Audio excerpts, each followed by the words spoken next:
Hari umufana wambajije ngo mbese ko yumvishe ko English Premier League idahari izagaruka ryari muri iki cyumweru. English Premier League izagaruka ku itariki 8, ikipe ya Liverpool yakira ikipe ya Southampton, ikipe ya Man City yakira ikipe ya Nottingham Forest. Nottingham Forest yakira ikipe ya Man City ku itariki 9.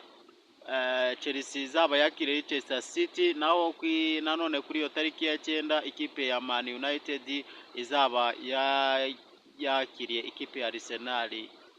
Ubwo rero mube ready, ni vuba n'ejo bundi ntabwo ari kera. Nizere ko mukomeje gutegereza neza ikipe ya Liverpool itwara English Premier League, itwara UEFA Champions League. Liverpool munyereke ko muri tayari, munyereke ko muri ready. Mwanikira amakipe, ikipe ya Liverpool rwose amahirwe masa ize gutwara igikombe, amahirwe masa kabisa.